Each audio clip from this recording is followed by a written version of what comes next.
好，歡迎再回到環球大亂線節目現場。各位朋友，一個數字哦，我們來看到102次預警通報的疏漏，這是一個什麼概念呢？這不是1、2次漏看，是整整上百次的疏漏，竟然就在美國特勤局的眼皮子底下發生了。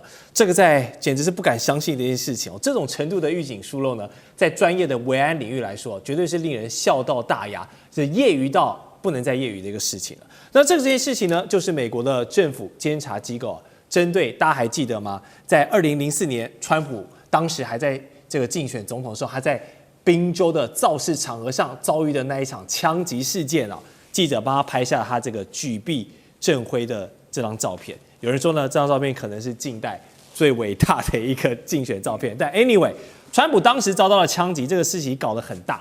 調查現在出來了，原來是你美國自家人，你特勤局出了這麼大的疏漏啊！然後呢，這個讓川普當時是一度很危險啊，但他最後是福大命大，度過了這一次的槍擊案。但是這份報告出現的時間點很有意思哦，你早不發晚不發，竟然是在現在進入到7月份，美國即將迎來這個建國250週年這個大日子前夕，把這個維安的遮羞布給扯出來，給碾個粉碎，這就很有意思了。這究竟是提前在這個響哨，在幫美國特勤局打預防針，還是說有人在後面刻意在煽風點火，要在大日子、國慶大日子的時候把這件事情這個哪壺不開，這個重提一次？那賓州槍擊案的確發生了很多槽點，但是國慶前夕此刻拿出這個敏感議題，賴老師怎麼報告？這個裡面應該有很多的政治意味可以解讀咯。當然可以解讀，但是我覺得是避免他在犯錯。我覺得這是一個非常重要的一個關鍵點。對，為什麼？因為他們的監察機構不能夠容許美國的現任總統，當時2024年的時候，川普他是後任的，對的總統候選人而已，還沒選上。是，但是他現在是現任總統，美國的現任總統如果被槍殺，那基本上都是大事情，真的太大了因為有幾次都是在现任的時候，有的是被槍殺身亡，甘乃迪就是一個案例，那有的是沒有身亡但是這些事情在美國的社會來說，以現在的情況不能夠再讓它發生，所以我覺得監察單位在他們的250年的建國紀念日，在這個時候把他們的調查報告趕在這個之前發布，我覺得有政治意味。也就是提醒特勤局，再犯錯的話，你要負完全的責任。因為他們在糾錯的這個過程中，他們發現有個環節非常重要，不應該發生，但它卻發生了。特勤局是負責國家元首的安危，也包括副總統在內。好，那主要是總統。當然，可是問題是你的情報來源，你不能夠只是靠特勤局的情報，也不能只靠聯邦的情報，也就是說，我特勤局跟聯邦調查局 FBI， 你不能夠只靠聯邦政府的情報，你最重要是要跟地方政府的情報系統要整合在一起，串聯起來。所以它必須要跟州、跟郡，也就是辦活動的那個地方的地方政府的警局，你們必須要有一個通訊中心。現在特勤局承認他們沒有這樣子建立一個通訊中心，他沒有加入，他也沒有建立，所以當時地方政府，也就是州內的這個他們的警政單位，其實他們接獲到的這些情報是有90幾件，快到100件，而特勤局只接獲是個位數，還不到幾十件這樣的一個情形。那你想想看，中間的差異是存在的。可是如果說当初特勤局不要居高臨下，覺得自己不得了，我是特勤局，聯邦政府的，你們的地方政府算什麼？小地方一個郡算什麼東西？你如果不是擺出這個姿態的話，你跟地方好好的合作，建立起通訊中心，派出你的人員跟地方在做情報交流的話，或許你就掌握到很多線索了。而當時很多的線索都是跟這一位槍手有關嘛，因為都是指向這位槍手嘛。好，最後被證明說，事實上地方政府的情報很有價值，而由於特勤局不重視，現在的情況是特勤局也認錯了，他說我們錯了，那我們願意改進。那如果在這個7月14號，哇，難以想象，如果再發生的話，你絕對要負政治責任的，這是第一個。那為什麼現在情況比以前嚴峻呢？第一個就是美國的社會高度的分化，高度的撕裂，高度的仇恨而且這個你也知道，美國的社會越分化、越仇恨、越撕裂的時候，走偏鋒的人數就越多。对。孤狼的犯案的幾率就越高，我覺得這個是要內部防範的。另外一個外部防範的，就是說，美國去攻打伊朗，製造了太多的仇恨了。他殺了太多的人了，殺了這麼多人，再加上以色列殺了這麼多的這個巴勒斯坦的這些住在加沙地區的居民，我覺得有很多人是充滿了仇恨。是的，充滿了仇恨，他們本身可能已經移民到美國去，但是在這個仇恨的影響下，我們也不能排除他們不會想說利用這個機會有一個最顯著的一個政治的宣傳的效果的機會，他當然有可能要去做這個事。所以我個人覺得，在這個活動慶典前公布他們的調查報告有它的功能。了解。好，但接下來更多特勤還有維安的檢討，我們要來看到，也是吃了一個非常大的瓜，就是連槍手都要開始客串當你的維安顧問嗎？大家觀眾朋友回顧一下。今年發生在4月底那一場白宮記者協會的晚宴，還記得那個驚魂記嗎？槍手抱着一把槍，然後狂衝到那個現場的畫面被這個攝影機拍到。根據《紐約郵報》的報道，這位槍手 Cole Thomas Allen 他自己在書面宣言中提到，他都覺得那一場維安的措施是鬆散的，多不嚴格。連槍手自己都吐槽說，他以為闖進去每一個角落都有監視器，房間會有這個裝監聽器，每10公尺會有武裝的探員。到處都是金屬探射，結果沒有啊！他簡直這句話就是把特勤局描述成了一幫的草台班子哦，連槍手都吐槽，他覺得這維安都太鬆散了。那也暴露出特勤系統確實存在一些結構性的問題。我們來看看之前這些民主黨人，不管是奧巴馬還是拜登，當家時期沒有那麼多驚心動魄的總統級的這個刺殺。但現在就像剛才賴老師講的，現在美國社會是一個高度撕裂的狀況，加上美國憲法一直都是保障人民的擁槍權，你很難避免有一些極端分子的出現。而且川普總統他的風格這麼的激進，第二任上台也是一大堆吸引仇恨值，所以換個角度講，川普總統他在任期間真的是給這些維安人員增加了非常多的壓力跟工作量。上次哥怎麼看？我想川普其實是有一些惹人厭哈，有4種人。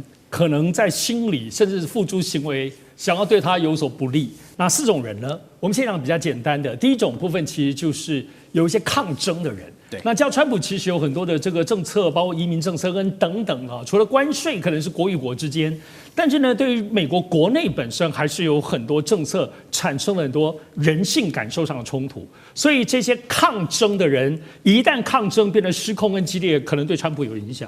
其實部分是有些倡議的人。這些倡議可能是一些學生活等等，他就要羞辱川普。可這種羞辱會不會這種活動當中就慢慢擴大呢？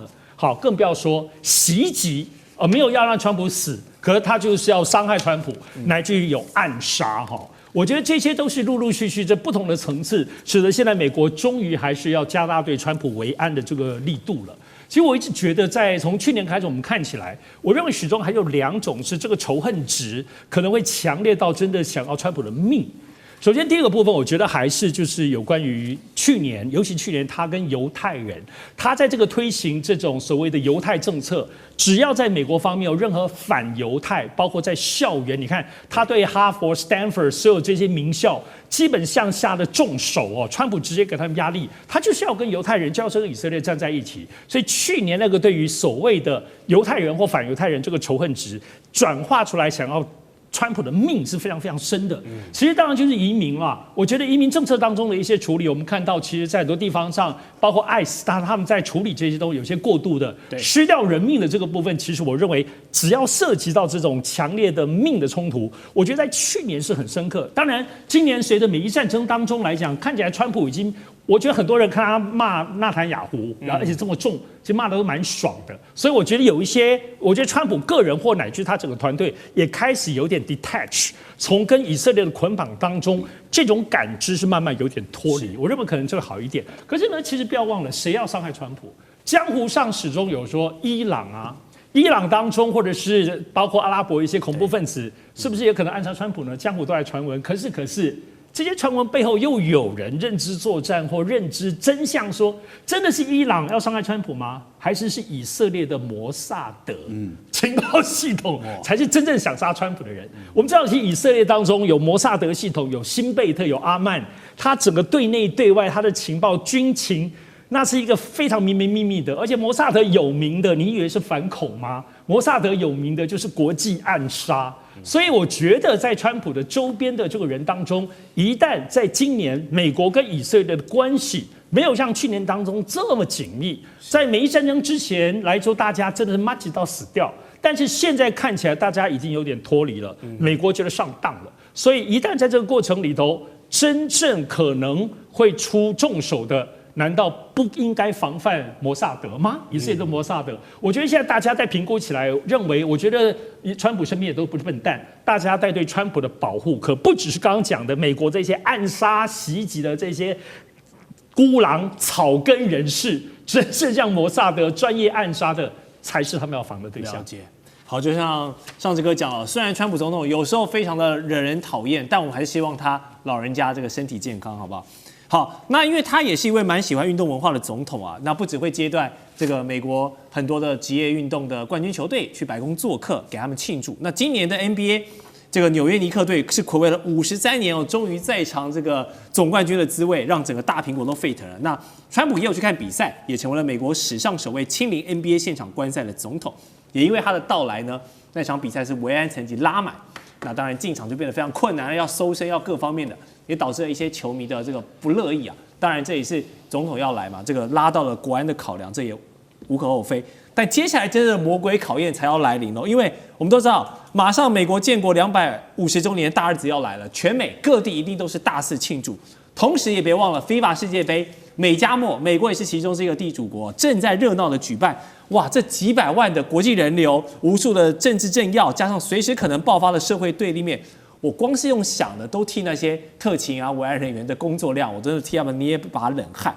那麼究竟這場7月4號的終極維安大考驗，會展現美國團結國家的這個肌肉呢，還是說會成為刺客們的狂歡節？黃艦長怎麼看？我首先要，因為剛剛主持人說了一句話，我很有感觸。主持人說希望這個川普這個老人家能夠很健康過去。對，我希望川普長命百歲，而且永遠當美國總統。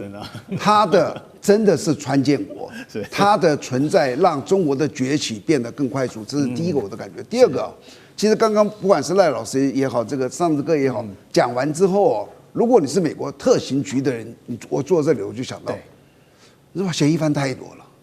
哪一個不想殺他？國內上次哥剛講了4類人，國際上你說哈馬斯、伊朗、以色列，摩薩德不想殺他嗎？